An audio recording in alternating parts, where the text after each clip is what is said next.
붕대 감은 소녀, 핏기 없는 하얀 얼굴, 슬픔과 고독, 두려움을 표현하는 그녀는 상처 입은 인간 내면의 아픈 기억을 치유하고 몸과 마음을 정화하는 그림을 꾸준히 선보이고 있는 권경엽 작가. 그녀만의 신비하면서도 매력적인 멜랑콜리 정서 속으로 김종근 미술평론가와 박혜영 아트마케터와 함께 떠나본다.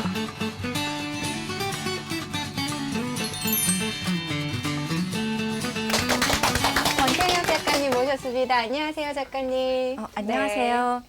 순수화 탐미 작가 권경엽입니다. 반갑습니다. 그 순수화 탐미 멋있다. 그냥 너무 간단한 것 같아. 저는 뭐 약간 좀 짓궂게 얘기하면은 전 세계 그 의사들이 제일 좋아하는 왜요? 그림의 작가요. 네. 다 자기들 커스텀 손님들이고 환자들이잖아요. 네, 붕대 감고 있어서. 네.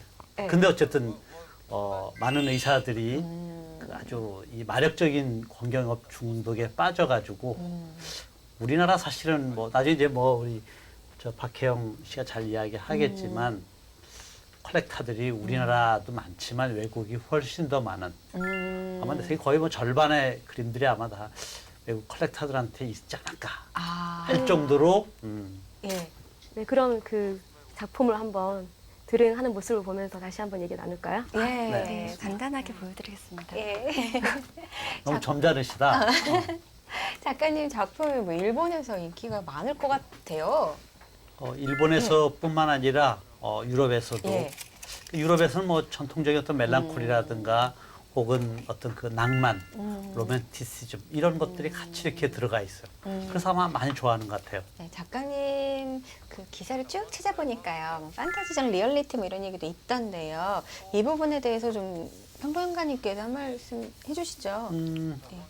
권경엽 씨 작품의 뭐 몇 가지 그 흐름을 갖다 얘기한다면 초기에는 약간 판타지 스타일의 작품 속에서 점진적으로 리얼리티한 그런 그 인물들을 끄집어내면서 붕대가 들어오고 네. 그러면서 다시 약간 좀 환상적인 리얼리즘을 갖는 예. 그런 이쪽 오른쪽에 아마 이 작품들의 그런 것들을 느낄 수가 있죠. 예. 그런데 왜 작가님 보면 다 붕대 감고 있고요, 안대 끼고 있고요, 이렇게 눈물 흘릴 것 같은 그런 그림을 그리세요? 혹시 슬픈 기억이 있으신 거예요? 제가 그 인체가 네. 그 기억의 저장고라고 생각돼서 우리 기억이 인체의 각 부분, 각 세포마다 다 저장된다고 생각을 해요. 그래서 붕대로 그런 인체를 감아서 그 우리 기억 속에 저장된 우리 몸속에 저장된 기억을 치유하려는 그런 의도로 이제 표현을 했죠. 그러면은 여기 붕대를 감고 있잖아요. 네. 안대를 끼고 있고요. 그럼 저런 작업을 하실 때 어떻게 작업을 하나요? 사진을 촬영을 하시는지 네, 과정이 예. 모델이 있는 그림도 있고 네. 없는 그림도 있고 이러는데 모델이 있는 그림, 그러니까 제가 그림 그릴 때 굉장히 사실적으로 그리고 그림 한 점을 갖다가 한 달 넘게 그리고 그렇게 굉장히 공을 들여서 많이 네. 그려요. 그리고 구조학적으로도 이제 좀 맞아야 되기 때문에 모델을 섭외해서 사진을 찍고 찍기 전에 붕대도 감아보고 그게 궁금해요. 이렇게 저는 저렇게 지금. 찍어본 다음에 네. 그중에 그렇게 해서 이제 직접 보고 그릴 때도 있고요. 네. 이렇게 어떻게 포즈를 취해달라 이렇게 해서 보고할 때도 있고 그래서 이제 그걸 그릴 때 보고 그릴 때 저는 제 눈이 필터 같은 역할을 한다고 생각을 해요. 그래서 그 부분에서 제가 원하는 부분만 추출해내서 그리기도 하고 좀 걸러내서 그리기도 하고 그런 식으로 해서 이제 나중에 이제 오일 페인팅으로 이렇게 그리는 걸로 그런 프로세스를 작품에서 보면은 진행하고 있죠. 거의 소녀랑 소년이 등장하잖아요. 네. 근데 그 완벽해 보이고요. 그런 특별한 이유가 있나요? 저는 그러니까는 제가 그리는 소녀상이나 소년의 모습이 15세나 16세, 17세 이때 사춘기 시절의 네. 그런 모습이라고 설정을 했어요. 그런데 모두 그런 건 아니고 그중에 이제 대다수의 그림들이 그렇게 되는데 그 사춘기 시절이 굉장히 마음의 갈등도 많고 그런데 생물학적으로는 가장 전성기에 놓여 있는 그런 시기란 말이에요.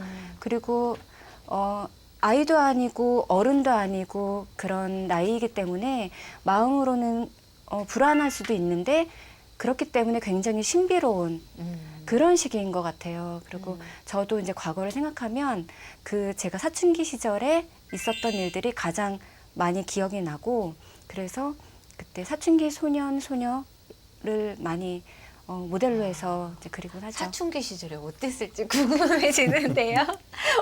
어떻게 보내셨는데요? 사춘기 네. 시절에 네. 사춘기 시절에는 되게 쑥스러움 많고 아 진짜요? 네, 내성적. 내성적이고 그랬었던 것 같아요. 아 혹시 사고가 난 적도 있으신가요? 왜 어, 붕대를 그리시는지 사실 그게 궁금해요. 제가 16살 때였는데 교통사고 난 적이 있었어요. 아. 그래서 조금 다치긴 했었는데 그 전에는 그렇지 않았는데 네. 그때 그 사고 이후로는 아픈 사람들을 눈여겨보게 되고 또 네. 관찰하게 되더라고요. 그래서 타인의 고통이라든지 어떤 신체가 훼손된 사람도 그렇고 뭐 트라우마가 있는 사람들 그리고 뭐 정신적으로 힘든 게 있는 사람들 그런 사람들을 또 유심히 보게 되고 제가 또 이제 연구하게 된 것 같아요. 작가님이 좀 그림 그릴 시간을 드려야 되니까 네. 교수님께서 쭉 봐오셨잖아요. 처음부터 그림 그리신 것을 그 초창기와 비교해서 이 작품, 이 빨간 레드의 작품까지 어떤 변천사를 보였는지 교수님께서 좀 얘기를 해주시죠. 저는 그 권경엽 작가가 네. 작업실이 그 장흥에 있는 아, 그 가나 아틀리에 네. 이렇게 있어요. 거기 이렇게 몇 번 가서 이렇게 보면서 뭐 글도 쓰게 되고 또 그 작가를 이렇게 소개하는 전시 같은 네. 것을 기획을 하면서도 보면은 초기에 어떤 그런 그 사실주의적인 형태에서 점점 약간 판타지가 작품 속에 가미가 된 그런 그 리얼리티한 이미지의 얼굴을 갖다가 많이 보여줬고 네. 기본적으로 그 대상들은 이렇게 완전하게 사춘기적인 소녀의 감성이 물씬 풍기는 네. 근데 그것이 아주 즐겁고 뭐 막 희망적이고 이런 것보다는 어딘가 애틋하고 예. 사유적이고 아련한 데가 네, 있고. 그 애틋하고 예. 고민이 있는 듯한 예. 어떻게 본다면 아마 작가는 이런 그 사춘기적인 소년 소녀의 모습을 통해서 자신의 모습을 갖다가 그 화폭에다가 담아내는 것이 아닌가 이제 그런 것들이 아마 외국에 있는 그 미술 전문가들이 네. 막그 열광을 사실은 하는 거죠. 뭐 얼핏 들어서는 시청자분들은 잘 모르는 분들도 있을 것 같은데 얼마나 유명한 분인지 평론가님께서 좀 설명을 해주신다면요. 저 페데유코라든가 이런 예. 사람들은 뭐 세계적으로 많이 알려져 있는 그런 작가들이기도 예. 하고 또 뭐 권경엽 씨가 지금 유럽에서뿐만 아니라 특히 아시아에서도 저는 아마 그 뭐 작가들에 대한 내면 같은 것을 뭐 소개하기보다는 사실은 그 권경엽 씨가 어느 정도 인기가 있었는가 하면은 짝퉁 그림이 막 이렇게 뉴스에 나가지고 나왔더라고요. 신문에서 아주 예. 크게 화제가 된 적도 예. 있었는데 근데 권경엽 작가님 그림이 훨씬 좋더라고요.라고 얘기해도 될까요? 제가 개인적인 생각으로는 그 어떻게 생각하세요? 그래서 이제 작가 선생님께서 네. 한번 그 고민스럽다고 한번 네. 연락을 해가지고서 네. 제가 그래서 그냥 매스컴에다가 있는 그대로 이렇게 소개를 해서 너무 억울하지 않는가 이렇게 해가지고 아마 그 이후에는 어떻게든 잘 정리가 됐다고 얘기를 했는데 어떻게 그때 됐는지 뭐 제가 그때 의논도 많이 드리고 그랬었는데 그때는 약간 조금 저도 당황스러웠는데 제 그림이 다른 작가들한테도 좋은 영감을 줄 수 있다는 것이 긍정적으로 지금은 받아들이고 있습니다. 좋으니까 따라하는 거잖아요. 그렇죠? 그렇죠. 근데 예. 특히 그 뭐 권경엽 작가의 작품의 기본적인 특징은 네. 이렇게 안대로 눈을 이렇게 가리고 있잖아요. 네네. 뭐 다 그런 건 아닌데 눈을 감고 있거나 예. 이렇게 이렇게 약간 병색이 짙은 어떤 그 창백해요. 창백하고 어떤 유약한 어떤 예. 그 소녀의 그 순백의 느낌. 뭐 그런 느낌들이 상당히 많이. 근데 사실 그건 나도 뭐 이렇게 안 물어봤어요. 왜 이렇게 이제 물론 이러한 붕대라든가 이런 것은 이제 뭐 개인의 어떤 트라우마라든가 이런 것들이 그 가지고 있었기 때문에 그런데 눈은 조금 뭐 좀 다른 것 같아요. 권 선생님 왜 안 돼. 예, 안대는 조금 제가 굉장히 슬픈 눈을 그리고 또 눈물이 항상 맺혀 있고 예. 붕대나 안대로 눈을 한쪽을 가리고 있거나 뭐 이런데 한쪽 눈을 가린 그거는 어떤 상처의식 그리고 또 이제 외부로부터 나 자신을 보호하려는 어떤 보호의 의지 이런 것들에 대한 의미고 그 다른 쪽 눈 같은 경우에는 나에게 뭐 그 상실감을 준 대상을 바라볼 때도 있지만 나 자신의 내면을 바라볼 때도 있고요.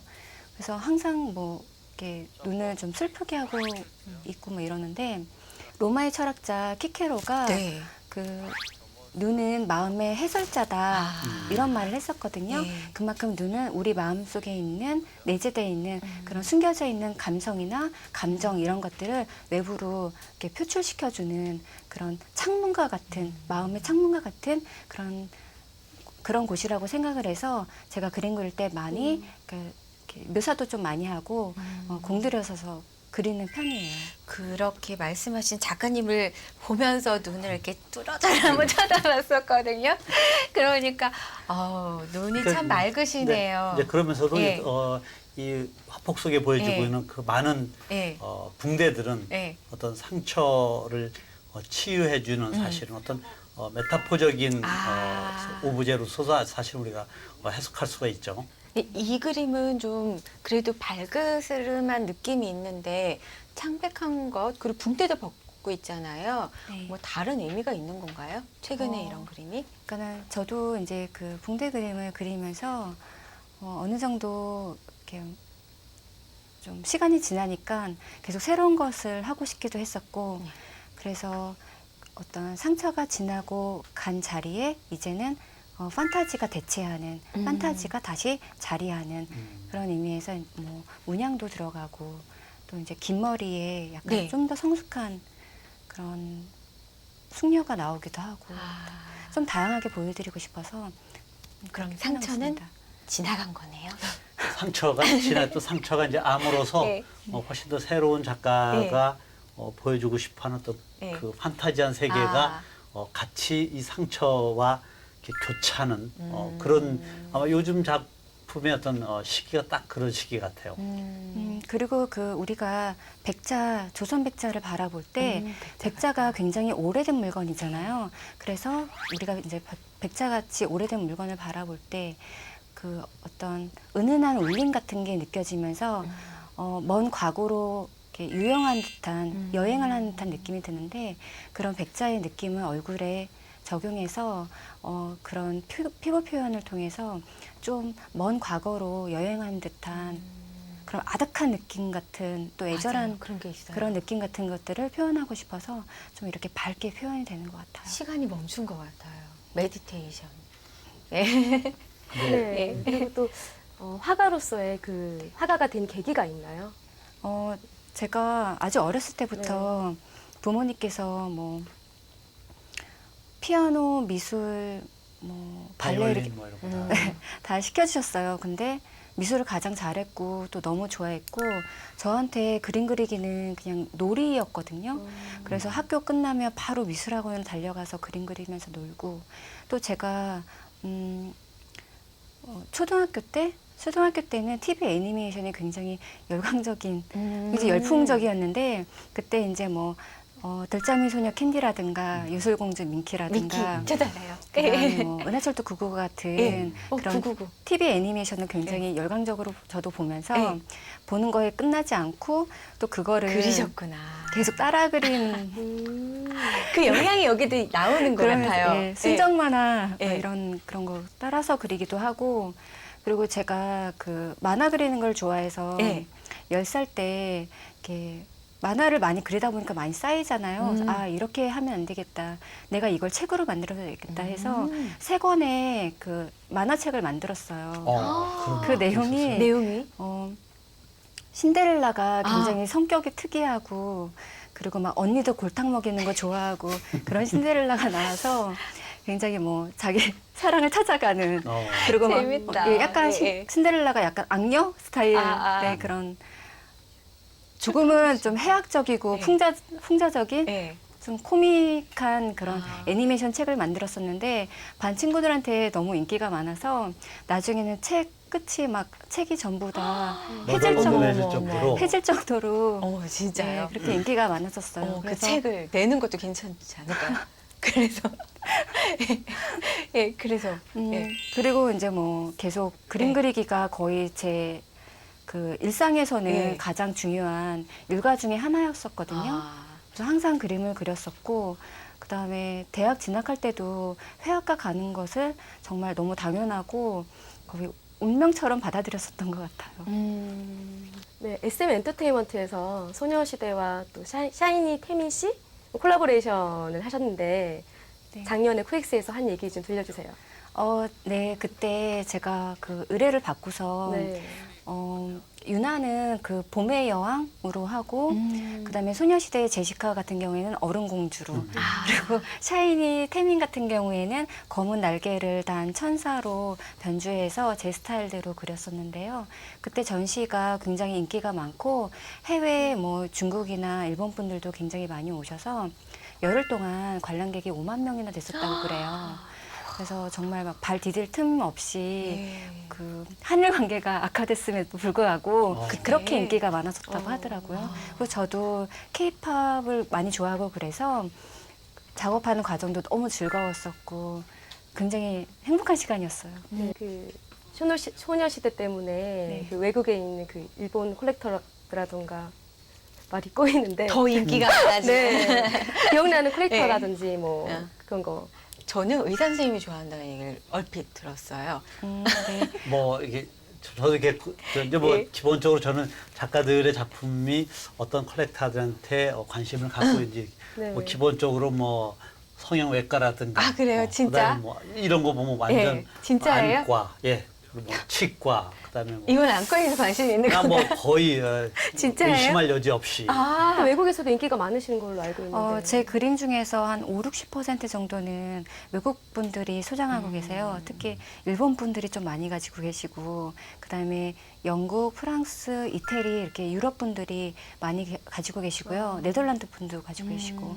근데 뭐 한국에서 이렇게 판매되고 이랬었던 것도 나중에 2차 시장 옥션에서 다시 또 외국 분들이 또 가져가시기도 해서 나중에 저한테 이메일 같은 걸로 보내서 본인이 소장하고 계시다 여부를 알려주시곤 하죠. 그래서 저도 나중에 알고 있게 됐고요.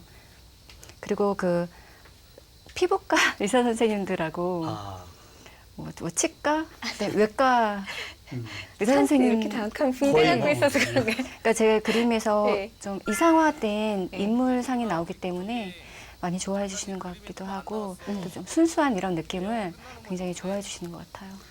그 권경엽 작가의 그림을 좋아하는 그 수준이 거의 막 광적이고 한류스타네요. 예, 뭐 네. 거의 열성적으로 막 좋아하고 뭐 아까도 잠깐 얘기했다시피 그래서 이 그림이 워낙 인기가 있으니까 권경엽 씨 그림을 거의 비슷하게 베껴가지고서 막 했던 그런 스캔들이 있듯이 지금도 뭐 사실은 뭐 해외에서도 전시에 대한 러브콜 같은 것도 상당히 많이 아마 들어와 있을 거예요. 그렇군요. 어떤 전시들이 혹시 있나요? 현재 그 개인전 중인데요. 예. 로마에 있는 도로시 서커스 갤러리라는 그런 갤러리에서 지금 화이트 엘레지라는 타이틀로 전시를 하고 있고요. 그리고 또 그 전에는 팔라조 발렌티르라는 미술관 뮤지엄에서 또 이제 뭐 세계적인 또 아티스트들과 함께 또 그룹전 했었고요. 내년 3월에는 스코프 아트페어, 뉴욕에서 열리는 스코프 아트페어 참가하고요. 그 다음에 2015년에는 싱크스페이스 갤러리라는 로스앤젤레스에 위치한 갤러리에서 또 개인전 준비 중입니다. 아, 돌아다니는 그 그림들이 거의 소녀시대네요. 그래가지고 전 세계를 다 돌아다니시는데요. 뭐 이제 전부 다 이렇게 그림들을 돌아다니는 예, 거니까 예. 근데 그림 어디 가면 우리가 또 볼 수 있을지도 궁금할 것 같아요. 혹시 혜영 씨 네, 얘기해 주실 수 있을까요? 국립현대미술관에 네. 소장이 되어 네. 있고요. 그리고 미술은행에도 소장이 되어 있고, 그리고 적십자의 외부 벽화에서도 작품을 볼 수 있습니다. 네. 그 작업실 몇 번 가서 이렇게 예. 볼 때도요. 그림 속에 아주 독특한 감성이라든가 이런 필링이 그냥 이렇게 느껴져요. 아마 그래서 유럽 사람들이 아주 좋아할 만한 그런 거죠.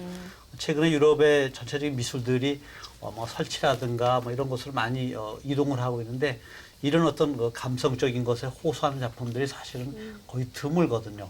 이제 그런 점에서 유럽 사람들이 아주 좋아할 만한 그런 약간 신화적인 그러면서 어떤 로망티즘, 그다음에 어떤 멜랑콜리아 같은 이런 것들이 그 그림의 눈빛, 그리고 어떤 상처, 그다음에 그 시선, 그다음에 뭐 아주 그 중성적인 어떤 그 약간 어딘가 좀 화려한 것 같으면서도 아주 순수하고 그 유약한 어떤 그 소녀의 감성 같은 것들이 화면 전체에서 그냥 확 풍겨나는 것 같아요. 네, 지금 작품 어떠세요? 저 눈빛은 어떠신 것 같아요? 아, 뭐 너무 초롱초롱하고 맑은. 갑자기 저 작가가 저 사춘기 때 그 애니메이션이라든가 뭐 그 캔디 같은 곳에서 보여지는 그런 아주 맑은 눈망울 같은 것이 많이 있는 것 같아요. 작가님과도 좀 닮은 것 같지 않으세요? 예, 닮았어요. 눈 망울이.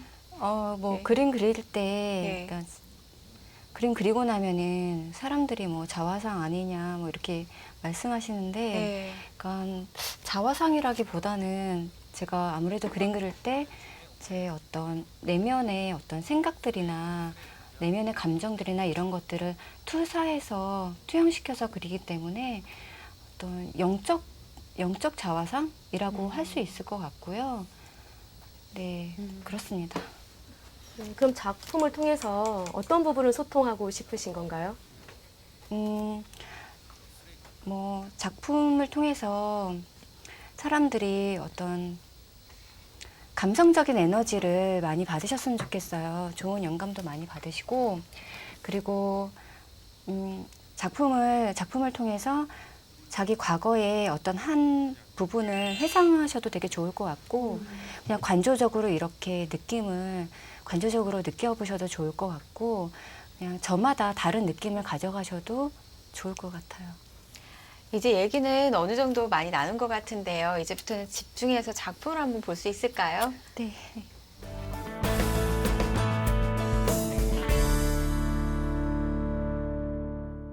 네, 작품이 판타지적이네요, 정말.